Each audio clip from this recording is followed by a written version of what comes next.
Shalom Bapak Ibu Saudaraku yang terkasih dalam Tuhan.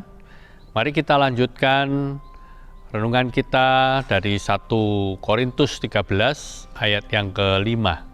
Ya, kita belajar dari firman Tuhan tentang indikasi atau aplikasi dari kasih itu seperti apa. Kita sudah melihat dari beberapa sesi yang lalu, dan kita masuk ke sesi yang ke-7 ini. Kasih itu dikatakan ia tidak pemarah, atau kasih itu bukanlah seorang yang suka marah, gampang marah. Dalam terjemahan lain bahkan katakan orang itu tidak gampang tersinggung. Ya, di dalam bahasa Indonesia dikatakan kasih itu bukan orang yang gampang tersinggung.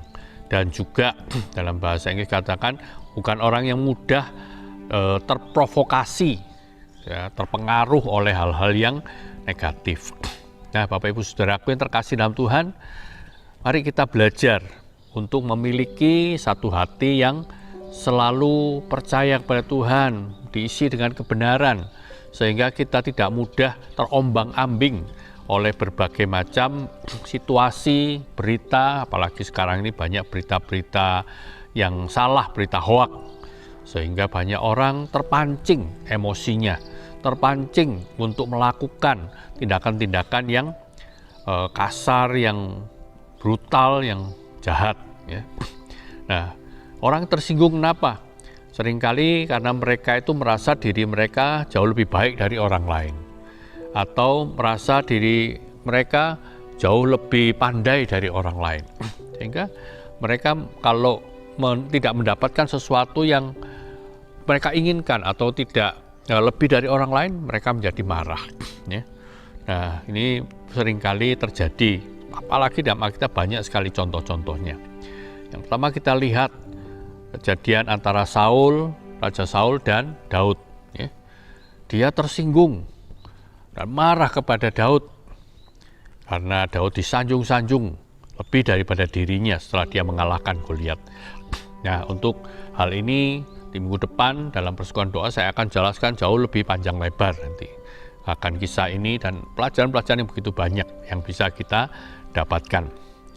Dan yang kedua, kalau kita lihat kisah dari Kain dan Habil yang tercatat di dalam Kejadian pasal 4. Ya. Mengapa sampai terjadi pembunuhan pertama antara kakak dan adik? Karena itu tersinggung, marah. Bukan karena Habil yang melakukan atau memiliki maksud yang jahat kepada Kain kakaknya. Padahal dia juga menuruti apa yang dikatakan oleh Allah melalui Adam dan Hawa, ya, yaitu apa? Mempersembahkan korban. Mereka pasti mulai muda, mulai kecil diajarkan atau melihat bagi orang tuanya menaikkan korban kepada Allah yang pencipta. Dia nuruti itu semuanya, dan akhirnya korban yang dia berikan, persembahan yang dia berikan itu diterima oleh Allah. Sedangkan Kain juga mendengar hal yang sama. Pasti dia juga sudah mendapatkan satu nasihat ataupun pengajaran yang benar dari Adam dan Hawa, papa mamanya. Tetapi dia melakukan hal yang tidak sesuai dengan apa yang sudah diajarkan oleh Allah, sehingga Allah tidak menerima persembahan dia atau korban dia. Nah, dari situ akhirnya dia hatinya tersinggung, hatinya marah karena melihat adiknya yang diterima, dia tidak. Dan adiknya tidak melakukan apa-apa, bahkan tidak bermaksud jahat pada dia. Tapi akhirnya dia justru dengan kemarahannya karena tersinggung itu, dia merencanakan satu tindakan yang sangat mengerikan, yaitu membunuh adiknya. Hati-hati saudara, ya.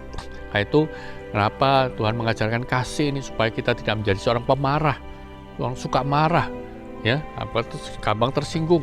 Tapi kita belajar untuk bersyukur pada Tuhan, kita percayakan semua pada Tuhan. Kalau kita dikoreksi, kita juga dengan rendah hati menerimanya. Banyak orang kalau sudah salah dikoreksi, marah-marah, bahkan dia membenci orang yang menasihati dia. Ya, Tuhan menolong kita, bahwa kita memiliki hati yang penuh dengan syukur dan kerendahan hati untuk memuliakan Tuhan senantiasa. Amin. Morning Bright, Let your light be bright in Christ.